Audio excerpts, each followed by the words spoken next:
के दिन तू मेरे मंदिर के दरवाजे पर चौखट पर बैठ जाना, और दूसरा प्रतिदिन शाम के समय पर तू बेलपत्री के पेड़ के नीचे बैठ जाना। जो तेरी बेल वृक्ष के नीचे सेवा करने आए, जो शंकर जी के मंदिर में सोमवार को जल चढ़ाने आए, उसका जो पात्र जल चढ़ाकर जब वो घर लेकर जाए, उसके पीछे पीछे पात्र के पीछे पीछे तू जाना और उसके घर में लक्ष्मी का भंडार बनकर आए। लक्ष्मी बेलपत्र के वृक्ष के नीचे तू विराजमान हो जा। उस बेलपत्र के वृक्ष के नीचे जो कुंवारी लगाए, सेवा करे, चाकरी करे, एक बेटी को जैसे बड़ा करते हैं वैसे बेलपत्री के वृक्ष को जो बड़ा करे, बेलपत्री के वृक्ष का जो पालन करे, पोषण करे, उसकी संभाल करे, उस बेलपत्री के वृक्ष को जैसे जैसे वो उन्नति करे वैसे वैसे उसके घर में समृद्धि बढ़ते जाए। उसका खुद का मकान नहीं हो, खुद का मकान नहीं हो, किराए के मकान में रहते रहते जिंदगी बीत रही, खुद का नहीं, और बहुत दुख का जीवन चल रहा, बहुत कष्ट का जीवन, बहुत अपना खुद का कोई मकान नहीं, मान लो प्लाट है पर मकान बन नहीं रहा, या कोई प्रॉपर्टी अपनी नहीं बन रही, तो हम इस व्यास पीठ से कहना चाहेंगे कि एक प्रयोग अवश्य करिएगा, एक प्रयोग अवश्य। 5-6 बेलपत्र के वृक्ष देख लीजिए, अपने आसपास के नजदीक के 5-6 बेलपत्र के बड़े बड़े वृक्ष देख लो या छोटे वृक्ष देख लो, उन 5-6 वृक्ष को धीरे धीरे उनकी सेवा करना प्रारंभ करो, उन वृक्षों को बड़ा करना प्रारंभ करो, उन वृक्ष के नीचे सफाई करना प्रारंभ करो, उन वृक्ष को जल देना प्रारंभ करो, उन वृक्ष को आप खाद देना प्रारंभ करो, उन वृक्ष की सेवा संभाल करना प्रारंभ कर दो, उस वृक्ष के नीचे बुआरी काटना प्रारंभ कर दो, झाड़ू लगाना प्रारंभ कर दो, उस वृक्ष के नीचे सफाई करना प्रारंभ कर दो। उस बेलपत्री के 5-6-7 वृक्ष को आप गोद ले लो। गोद लेना मतलब मैं इसकी सेवा करूंगा, मैं इसमें जल दूंगा, मैं इसके खाद दूंगा, मैं इसकी सेवा करूंगा, कुछ मत करो, बस केवल इस शरीर से उस बेलपत्र के वृक्ष की सेवा करना रोज प्रारंभ कर दो। 6 महीना इंतजार करना और 6 महीना लगातार सेवा करना, 7वां महीना आपका और हमारा, और बताना कि भोलेनाथ ने प्रॉपर्टी दिलाई कि नहीं दिलाई और आगे बढ़ाया।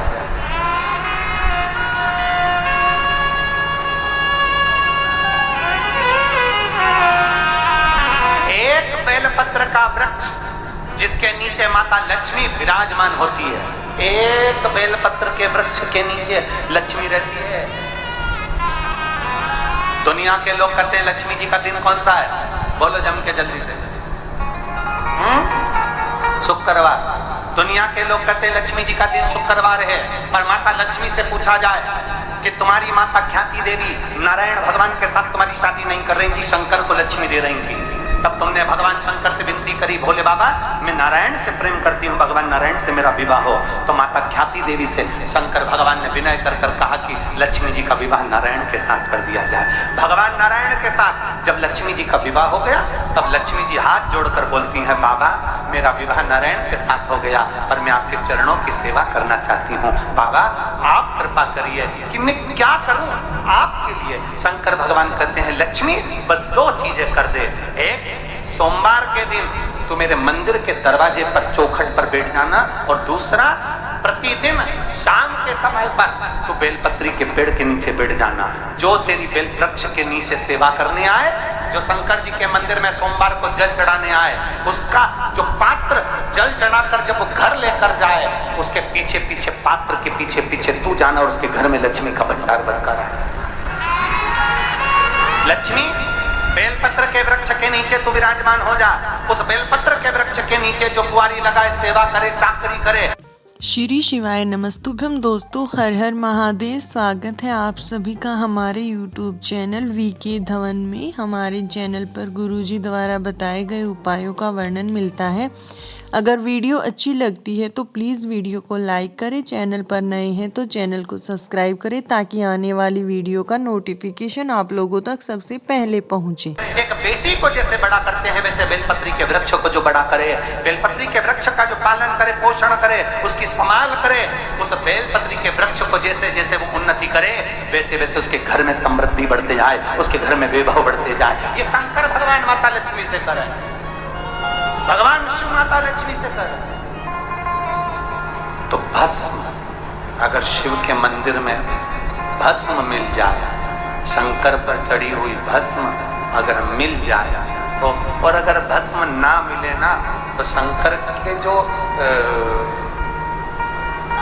शंकर भगवान का जो शिवलिंग है, शिवलिंग के आसपास में जो जलाधारी है, यहाँ अगर भस्म ना मिले तो इस जलाधारी पर अपना हाथ स्पर्श कर कर अपने तन पर उसको लगाकर जरूर। भस्म एक शंकर पर चढ़ा हुआ जल, दूसरे नंबर पर है शंकर पर चढ़ी हुई भस्म। ये दो स्पर्श जरूर, स्पर्श। एक भस्म का एक बड़ा सुंदर चरित्र आता है। दूसरा, जिस भूमि पर बैठकर कथा सुनो उसकी रज को अपने मस्तक पर थोड़ा सा लगाकर अवश्य जाओ, वो जीवन का एक आनंद है। और शंकर के मंदिर में जाओ तो दो चीजें अवश्य लेकर आओ। पहला, शंकर जी पे चढ़ा हुआ, जम के बोलो, जल अवश्य लेकर आओ, क्योंकि जब तुम जल लेकर आते हो, पात्र लेकर आते हो, तो मेरा महादेव लक्ष्मी जी को तुम्हारे पीछे पीछे तुम्हारे घर तक भेज देता। चढ़ी हुई बेलपत्र मत खाओ, लोग कहेंगे शंकर पर चढ़ा हुआ ये मत खाओ। हम इस व्यासपीठ से निवेदन करना चाहेंगे कि आप अगर दिल रखकर अपने बाबा से कहोगे ना, तो बाबा पर चढ़ा हुआ जो जल है ना, वो जल साधारण नहीं रहता। मेरे भी पुराने हैं, सब पुराणों में लिखा है कि जिस स्थान पर बैठकर हम भगवान की कथा को सुनते हैं, उनको याद करते हैं, जितनी देर हम उनको याद करते हैं उतनी देर वो परमात्मा उस स्थान पर बैठा हुआ रहता है। हाथ रखकर बोलना, शंकर भगवान से तुम्हारा रिश्ता कौन सा? शिव जी से आपका कौन सा रिश्ता?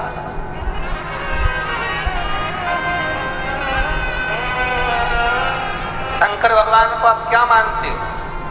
हमने आपको एक संबंध बताया था कि सीहोर कुबेरेश्वर धाम आपका मायका है, तो हम आपके भाई हैं, तो शंकर भगवान आपके पिता हैं, आपके बाप हैं, आपका बाबा है, आपका दादा है।